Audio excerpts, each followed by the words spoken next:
Welcome home. This is the Irish Roots Cafe, where every day is a holiday and there's always room for one more.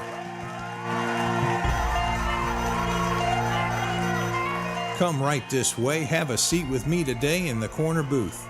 We've got another full house today, not a chair to spare.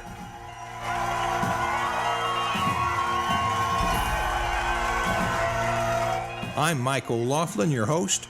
Reach me on my webpage at irishroots.com, where you can check out the written show notes on my blog and search all of our podcasts by typing in any search term for free. Yes, it's just one more free service from the Irish Roots Cafe.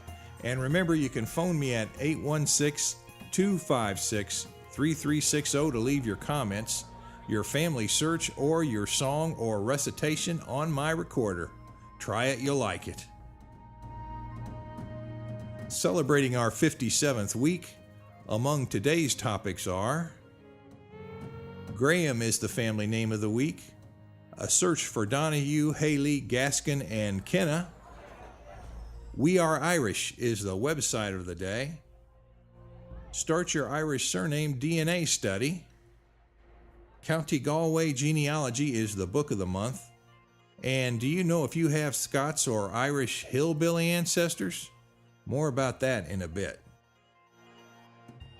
Well, we've got some notes this week. We had a great interview with the very famous and talented singer and songwriter Connie Dover on our Irish Song and Recitation Festival broadcast. That's out today as well. Be sure to check it out. That's a treat.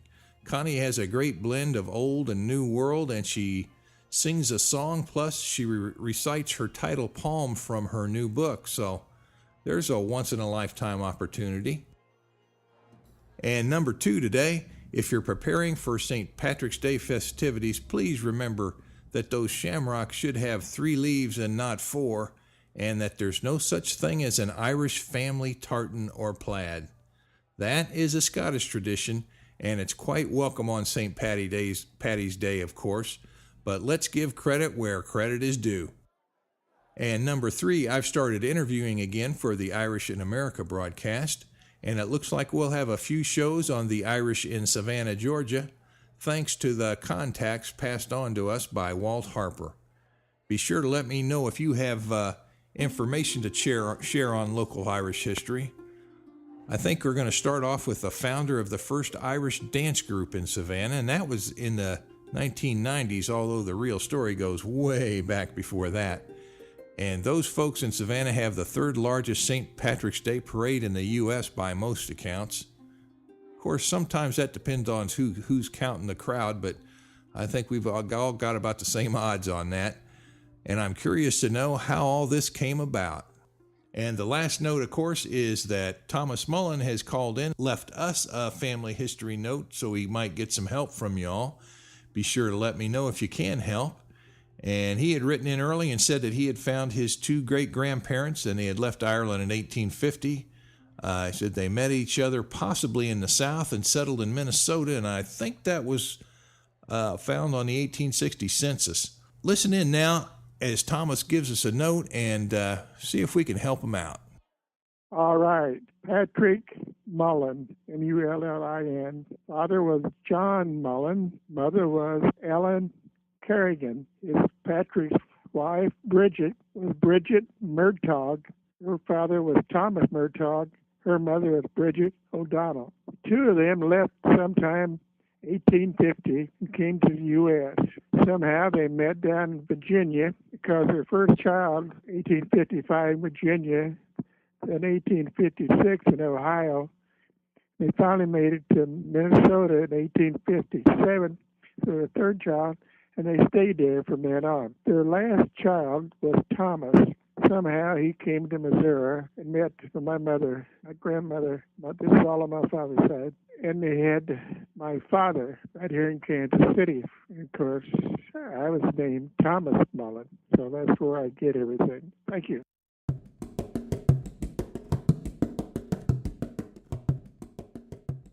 Well, it's time for the Book of the Week.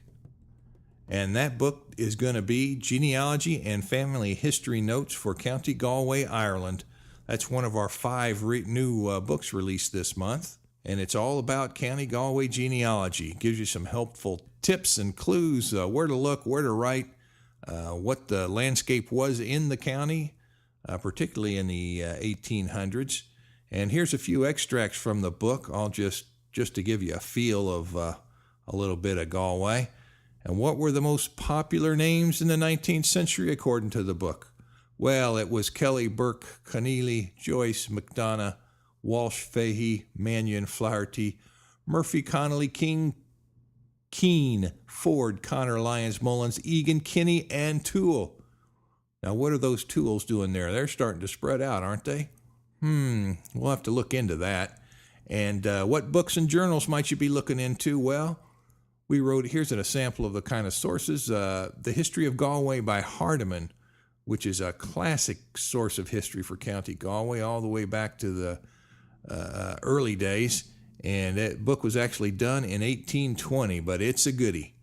And here's another source, The Tribes and Customs of High Many, commonly called Old Kelly's Country. High Many was, or Many, or Wee Many. That was done by the noted John O'Donovan, the same fellow that translated the Annals of Ireland by the Four Masters at one time. And it was originally printed in 1843. That's a very scholarly work, so if you're looking for more than the average amount of detail, that's sure a good one. And we also note sources like the West Galway Family History Society in Galway, and we'll have more on the blog for that, web addresses, that sort of thing. But I thought we might just brush up a little bit on that. You know, one thing I remember when I was writing the Families of County Galway books many years ago, said that there were some rumors of some Welsh settlement in Galway way back when. So some of the early bloodline came from Wales, possibly. And I'm sure DNA would be bearing that out today if it's true. Drop me a note if you know about that, mike@irishroots.com. Just send it right on to me and I'll see what's going on. Now, coming up later in this episode, were your ancestors Irish or Scots Hillbillys? And where would the downtown rent be higher, Dublin, Ireland, or New York City, USA? Time to look skyward and start the member search list. We all wish ourselves a lot of luck on these things. And by the way, if Barack Obama can find family in Offaly and John McCain can find family in Donegal and Antrim, we sure should be able to find something for ourselves now, shouldn't we? New member Ann Baker Donahue of Bartlett, Illinois, is searching for Donahue and Haley. And she says a family genealogist has traced the Donahues to Alabama and then up to Kenosha, Racine, Wisconsin, but hasn't located when the family came to America or where they came from. She says, my Irish ancestors are the Haleys from Illinois to Nebraska and then to eastern Colorado, Brush. Again, don't know where they came from or when they came over. More information would be lovely. Well, wouldn't it indeed? We'd all think that'd be lovely for each of us, so let's give each other a hand. Number 2, new member Rebecca Garner of Brooklyn, New York, is researching Anne and Matthew Gaskin, who immigrated to New York in 1860. And she's also researching Egan, Gormley, and Devlin, but doesn't have the immigration dates for these families yet. Number 3, James Hegarty of Bellerose, New York. Your complete set of the Annals of Ireland by the Four Masters has shipped. Leo Leahy of Queensland, Australia. Your Sligo genealogy book has shipped. Paul Moore of Brantford, Canada. Your Keating's History of Ireland complete 3-volume set has shipped. Boy, it's great to hear from people all over the world. This is really sort of exciting. Jenny Martin of Wellington, New Zealand. Thanks for ordering King James Irish Army list. I think we're down to our last carton on that, and that'll be it for that. And we'll have 2 more. Let's reach in way down, deep down there and see what we can find. Okay, Connie Donovan of Napa, California. Your Families of County Cork, Ireland has shipped. And lastly, but not leastly, Thomas J. Kenah of Syracuse, New York, searching for Kenah Kenah, is welcome as a renewing member. And that reminds me, thanks to all of our members, because without you, these podcasts would not be possible. And remember that your donations are always welcome. Now it's time to move on to Letters to Mike. Well, what do we have today from the worldwide email bag? Family Tree DNA sent us a little letter. I think they've got a newsletter you can sign up for, and it says that they've moved to new and expanded offices and a lab to better serve our customers. The new address is 1445 North Loop West, Suite 820, Houston, Texas, 77008. That address will be on the blog if you want to go to it, and also a link to search the database of their surname projects. You can go in there and see if they're testing the DNA on other families in your line. Could provide some interesting results for you. Their family tree DNA library is also online. We'll have that address on the blog. And that library, they say, contains scientific papers for both Y-DNA and mtDNA, as well as general interest in combined DNA papers. Hey, and remember, phone 816-256-3360. Leave me a note. Tell me about your family history, your family DNA, or sing your favorite song. There's no limit to what we could do if we wanted now. Well, time for our next segment, and that is the Irish family name of the week. Well, this week the family name is Graham, and that's spelled usually Graham, but there's a lot of variations, as you're all aware by now. And today's family history is in honor of member Sue Baker of Cadillac, Michigan, who is also researching Donahue on her father's side. And remember, we'll be covering plenty of other names. What do I have on the list here? Monroe, Dealey, Daly, Kurgan, Fitchie, Greenfield, Fitzgerald, Kane, Cullity or Keeley, Tyrrell, and Halligan. Those are just some of the next ones we've got coming up. The pile's starting to get bigger. So be sure to join up and get some of those books, become a member, and I can keep this going every week. The spellings of the name. Now, we found, 7 or 8 different spellings, and that Graham with the H, you can just drop that H sometimes out of the name altogether, and it can become Grimes or Grames, or the GRA can become GRAEME. The examples will be written down on our blog, but that's there not just so you understand what's going on with the Graham family name, but the same types of things that can happen to your family names in the records. And those are taken from the Master Guide to the Various Spellings of Irish Family Names, Variant Spelling Groups 747 and 765.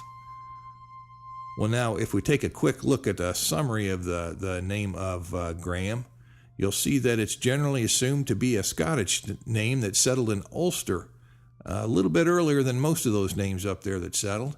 And they say it's among the 50 most numerous names of Scotland and one of the 100 most numerous names of Ireland. So we've got some prolific Grahams out there, it seems.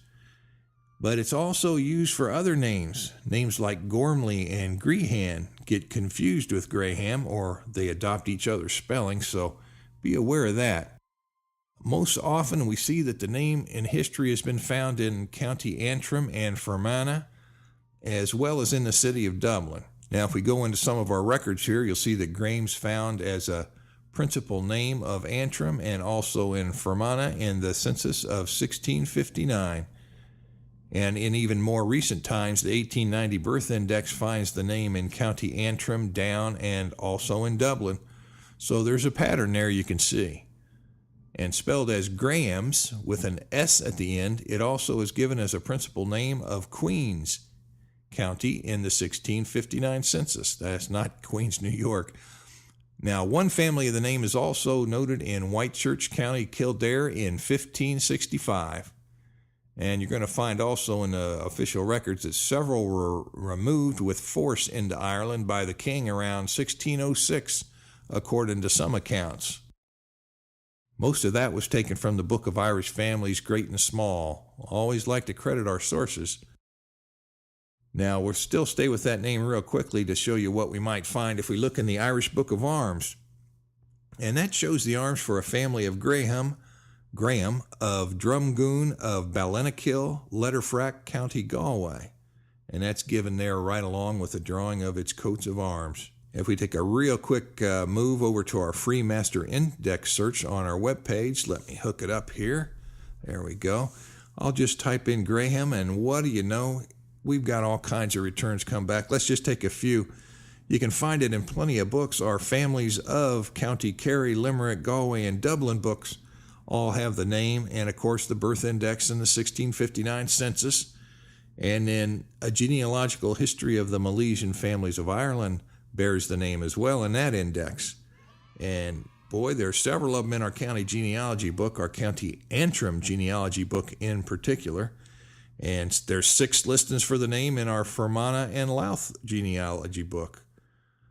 Boy, I tell you, and what Graham as Greame is given in the names in the land grants book, and Graham as Grimes, Grimes, is given in Pinner's Survey of Ireland. Those last 2 sources are taken from the Conquest of Ireland by Hill. Just shows you can turn up all kinds of interesting things in some of these old books. Well, let me see. We've just about done all the damage we can to Graham. Let's move on to the website of the week. Well, the website of the week is We Are Irish. And that has Irish and Canadian resource listings. They really have a pretty good width of information there. It has a lot of information and links to the Irish in Canada and the Irish in Ireland, where, of course, you'd expect the Irish to be. And that would include a lot of links to Irish groups and organizations in different parts of Canada. So that's interesting if you're doing research. You might just make a link up there and inquire to who's doing the real work up in that area on family history and find yourself a brand new resource that works. And they also cover sports, tourism, culture, pubs, and they got a free newsletter, so you can't beat that. More information than you ever thought you'd find. Time we move on to Curious News and Notes. Well, according to recent reports, Dublin ranks as the 9th most expensive place for office space, coming in ahead of even New York. That's an interesting report. The whole world's moving on, aren't they? And who would have thought New York wouldn't even rank in the top 9? Hey, I just finished, just last night, watching a television special on Hillbillys. I wasn't going to watch it because I thought it would be a very predictable little special, but Molly called and said, hey, you got us. This is a decent little bit of history in this movie. It wasn't what you might think. And it was hosted by Billy Ray Cyrus. So, hey, who could turn down Billy Ray? And he noted that the word whiskey came from the Gaelic language Uiscabaha or Iskaba. I don't know exactly how they pronounce it there now, but he was talking about Appalachia and the folks that settled in that hill country. And he also talked about the long tradition of making white lightning in the hills, and it was seen as a right of the people, not just a privilege. And those revenuers really had no right to come in there and try to take over the clan's business.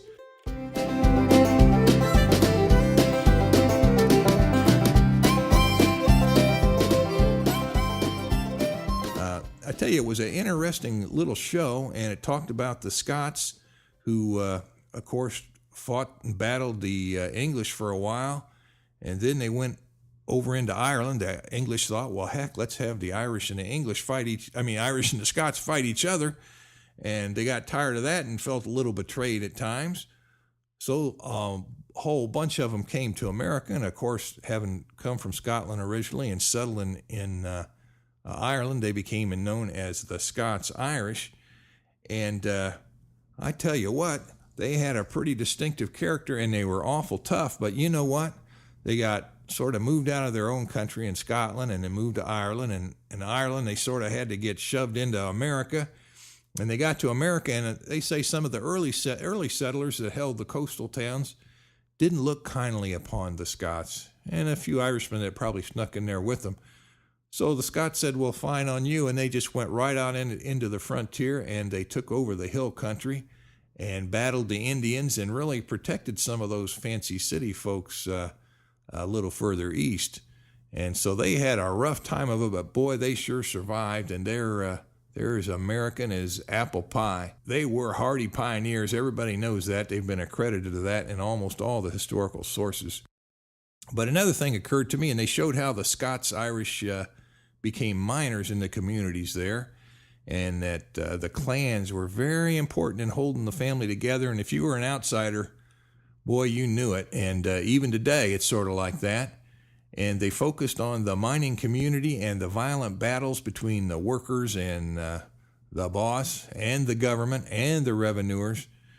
And, you know, I thought automatically, boy, you all know about the Molly Maguires. They were largely Irish mine workers, and Pinkerton folks came in to break them up pretty bitterly. I think it was in the person of an Irish gentleman named Kehoe that come in and helped bust them up. Boy, those were rough times. But I'd watch it if you can. You might learn a few things about American history you aren't aware of. It'll be of interest to anyone who wants to get some background on America. And did you know that they even set up machine guns on the hills to stop those workers from organizing up there in the mines?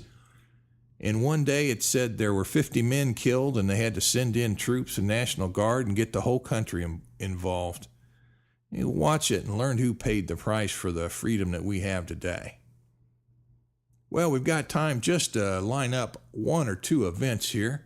Time goes so fast, and I got so much to do. Let's say the 14th Annual Emerald Ball will be held in Tucson on March 1st. Got the phone number on our blog if you want to look it up. The Chieftains will be in Chicago on March the 2nd. They're also doing some tours all around the country here around St. Patrick's Day, so look for them in your area. They're also going to be in Nashville on March the 4th. And in Dallas, Texas, they're going to have the North Texas Irish Festival at Fair Park. And that's just southeast of downtown Dallas, adjacent to Interstate 30. And let me see, we'll have information on all that on our blog. And St. Augustine, Florida, they write a little note and say that new AOH and ladies AOH, that's Ancient Order of Hibernians, chapters are being formed, and they're looking for some help. I've got the number on the blog. You can call them if you're in the area and get active in the activities just in time for St. Patty's Day. Well, remember to send me your books, music, family search right here at the Irish Roots Cafe. You can send it by email or by regular mail to our American address at the Irish Roots Cafe, Box 7575, Kansas City, Missouri 64116. And be sure to leave your message or report on members foot the bill so they get first priority, but we are open to all. And by the way, a big thank you to all of our members. And away.